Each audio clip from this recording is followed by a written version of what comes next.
मतचोरीच्या मुद्द्यावरून राहुल गांधींचा निवडणूक आयोगावर गंभीर आरोप. मुख्य निवडणूक आयुक्त मतचोरांना पाठीशी घालत असल्याचा आरोप. अतिवृष्टीमुळे शेतकरी संकटात, मदत कधी मिळणार याकडे शेतकऱ्यांचा नजरा. देवाभाऊंनी शेतकऱ्यांकडे अधिक लक्ष द्यावं, शरद पवारांचा फडणवीसांना सूचक सल्ला. ठाकरे बंधू एकत्र येऊन मुंबईत ताकद वाढली तर आम्हाला आनंदच आहे. पालिका निवडणुकीच्या तोंडावर ठाकरे बंधू एकत्र येण्याच्या चर्चांवर पवारांचं विधान. 75 नंतर मी थांबलो नाही, त्यामुळे मी पंतप्रधान नरेंद्र मोदींना थांबा म्हणू शकत नाही. माझ्या 75ला मोदी स्वतः आले होते. शरद पवारांचं मोठं विधान.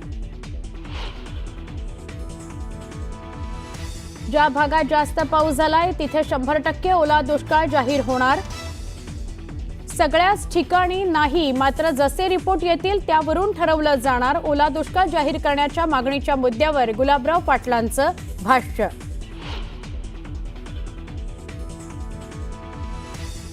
मालेगाव बॉम्बस्फोटात निर्दोष मुक्त झालेल्या 7 जणांना मुंबई हायकोर्टानं बजावली नोटीस. 6 आठवड्यांच्या आत उत्तर देण्याचे निर्देश. पीडितांकडून NIA कोर्टाच्या निकालाला हायकोर्टात आव्हान.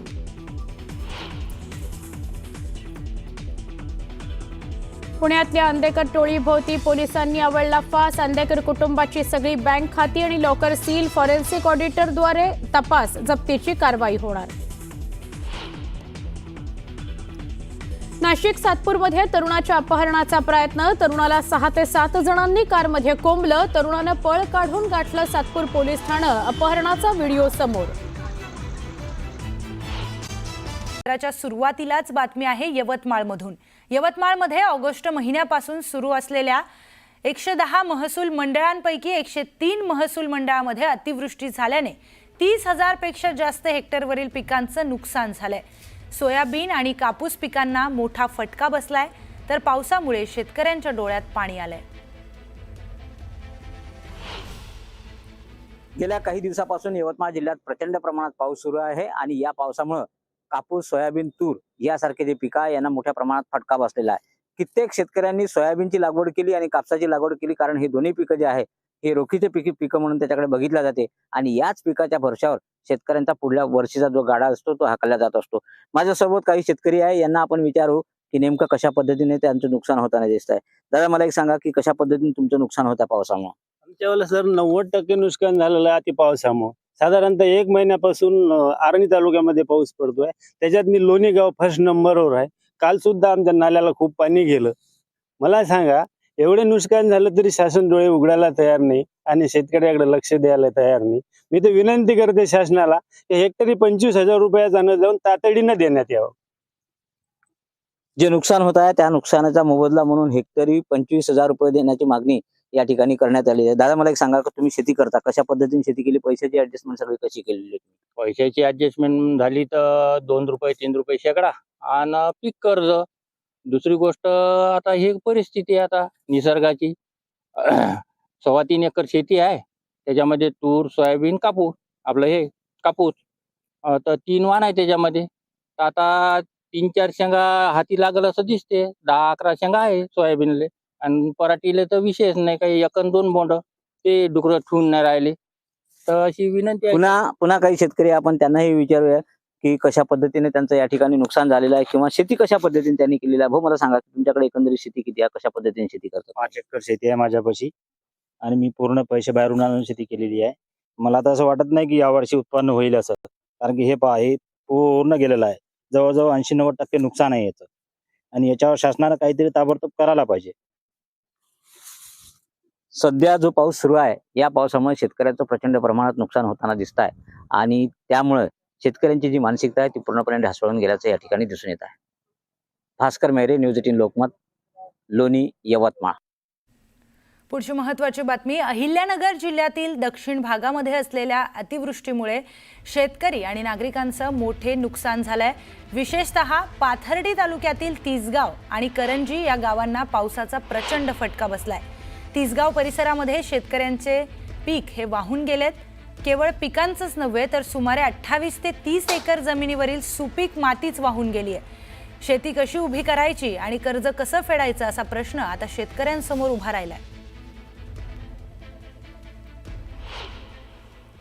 मावशी मला सांगा काय परिस्थिती पावसामुळे? काय आम्ही आम्ही बाहेर पळाव सर आमचं ही सोयाबीन आणि ती सर पाणी आमच्या घरात शिरलं इकडे सर आमचं भिजलं माल आणि ती भांडे आणि ती किती दिवस? आमचे काय झालेच भांडे गेले काही ती काय माल भिजला काही कांदे गेले काही. काय परिस्थिती नेमकी इथं? 15 तारखेला सकाळच्या पारी अचानक 8 वाजता सकाळी अचानक गावामध्ये पाणी आलं. त्या पाण्यामुळं नदी काठच्या परिसरातील सर्व सोयाबीनची पिके पाण्याखाली गेली आणि तसेच काही कांदा चाळी भरपूर होत्या.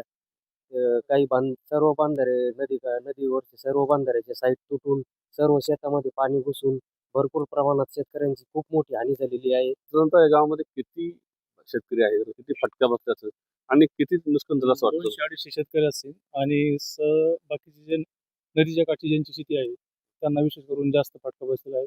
कारण की अतिशय मोठ्या प्रमाणात अचानक पाणी आल्यामुळे लोकांना कोणत्याही प्रकारची व्यवस्था निर्माण करता आली नाही आणि भरपूर अशा अनंत अडचणींना लोकांना सामोरं जावं लागलं. अनेक शेतकरी आहेत. मला आपलं उपसरपंच आहेत, मला सांगितलं नेमकी गावाची परिस्थिती काय आहे आणि कुठल्या प्रकारचं नुकसान सगळं जास्त आहे? बांधारे फुटले असं म्हणतात, कानसाडे वाहून गेले आहेत, नेमकी काय परिस्थिती आहे?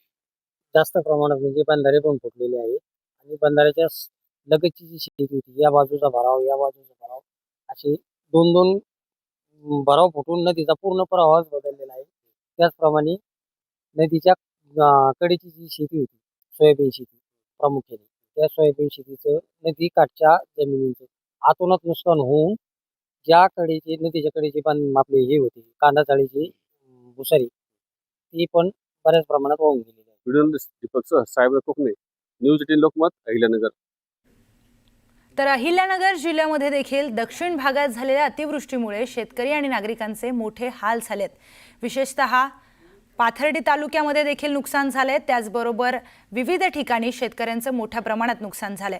मराठवाड्यामध्ये परभणी जिल्ह्यात देखील गेल्या 8 दिवसांपासून मुसळधार पाऊस सुरू आहे आणि या पावसामुळे शेतातील पिकांचं मोठ्या प्रमाणात नुकसान झालंय.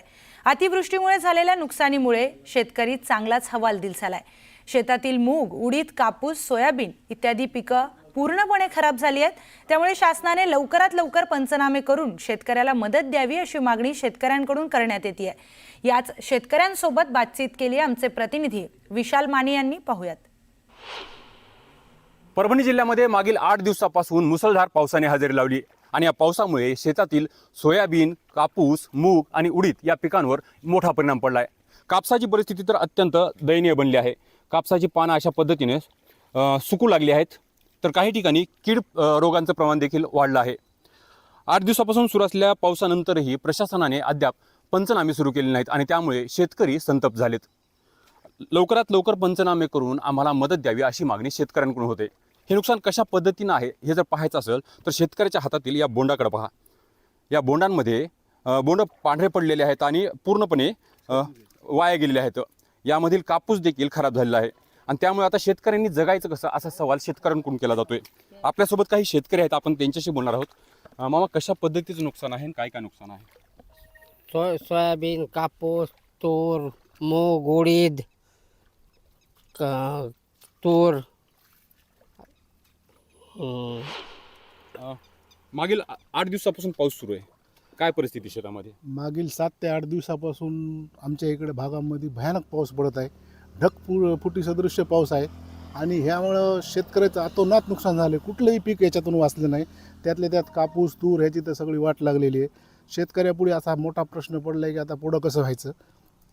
तर त्यामुळं नुकसान तर काय भरून निघणार नाही आणि शासनानं होईल तितकी लवकर मदत करायला पाहिजे. कारण यातही बघा तुम्ही आमच्या इकडे कापसाची याची पोझिशन आहे.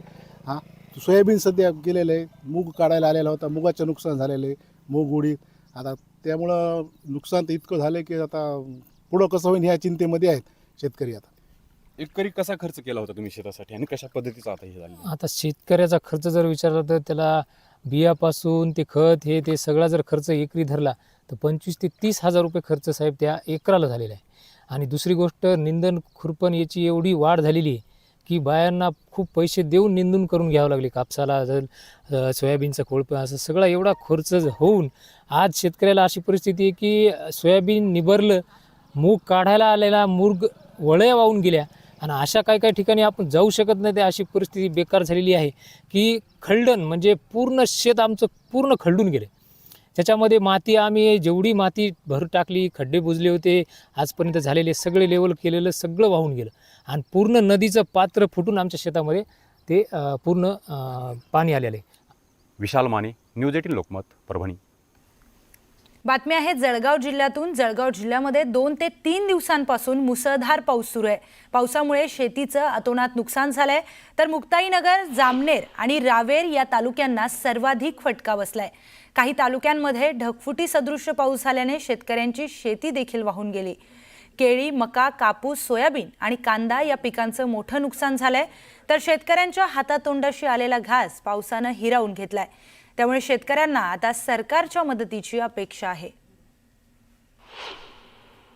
जळगाव जिल्ह्यामध्ये गेले 2-3 दिवसापासून मुसळधार पाऊस सुरू आहे, तर काही तालुक्यामध्ये ढगफुटीचा पाऊस झालेला आहे. असाच शेतकऱ्यांचे जे हातातोंडाचे आलेले जे पीक आहे ते पीक आता निसर्गामध्ये ते हिसकून घेतलेलं आहे. आता आपल्यासोबत काही शेतकरी, आपण शेतकऱ्याकडनं जाणून घेऊन नेमकं त्यांच्या शेतामध्ये कोणकोणते पिकं लावण्यात आले होते आणि काय नुकसान झालेलं आहे. भाऊ, मला हे सांगा, आता तुमच्या हातामध्ये मका, कापूस असं हे पिकं दिसत आहे, पावसामुळे काय नुकसान झालेलं आहे आपलं? पाऊस सतत चालू असल्यामुळे काही प्रमाणामध्ये ढगफुटीचं प्रमाण वाढलं आहे. जिल्ह्यामध्ये अतोनात नुकसान झालेलं आहे. काही भागामध्ये कमी जास्त पाऊस आहे आणि आता हातातोंडाशी आलेला मका आहे, कापूस आहे, कांदा आहे, त्याच्यानंतर सोयाबीन आहे. या पिकांचे सूर्यप्रकाश नसल्यामुळे त्यांची जी आहे ते सडण्याची प्रक्रिया सुरू झाली आहे आणि त्या माध्यमातून ज्या ठिकाणी खरोखर शेतकऱ्याचं नुकसान झालं आहे त्या ठिकाणी शेतकऱ्याला एक अपेक्षा, आशा लागली आहे की बुवा शासन आपल्यासाठी काही ना काही 2 पैशाची मदत आपल्याला करू शकते. तुम्ही काय बोलणार, तुमचं काय काय नुकसान झालेलं आहे या पावसामुळे? पावसामुळे आता मका काढणीवर आलेला आहे, कापूस वेचणीवर आलेला आहे. हे बघा, आता माझ्या दादा कैऱ्या कपाशीच्या अगोदरच 1 महिना पाण्याने ताण दिला होता, त्याच्यात माल कमी लागला. कापसाला जो आहे तो असा सडून राहिला आहे. हे पहा, मग माझा मकाची काढणी चालू आहे, तर हे असे पोंगा लागून राहिले पाण्यावर. जास्त पावसामुळे कंच खराब होऊन राहिले आहे. उडीद मूग आधी आला नाही या पावसामुळे. उडीद मूग तर म्हणजे शेणच होऊन गेलं त्याचं. आणि आता जे कांद्याची नवीन लागवड सुरू आहे ते आता या पाण्यामुळे बहुतेक 70 ते 80% जमा होऊन गेले कांदे. तुम्ही काय बोलणार, तुमचं काय पीक नुकसान झालेलं आहे? आम्ही कांद्याची लागवड नेटकीच 15 दिवस झाले केलेली आहे, परंतु अचानक पाऊस आल्यामुळे आमचे पूर्ण पाण्यामध्ये कांदा आहे, कांदे वाहून गेले. जवळजवळ 70% कांदा नुकसान भरपाई होऊन गेला आहे. मग अपेक्षा काय तुमची आणि काय मागणी असेल? काही नाही, सरकारने शेतकऱ्याकडे लक्ष द्यावं, काहीतरी पंचनामा करून वगैरे. इम्तियाज अहमद, न्यूज 18 लोकमत, जामनेर.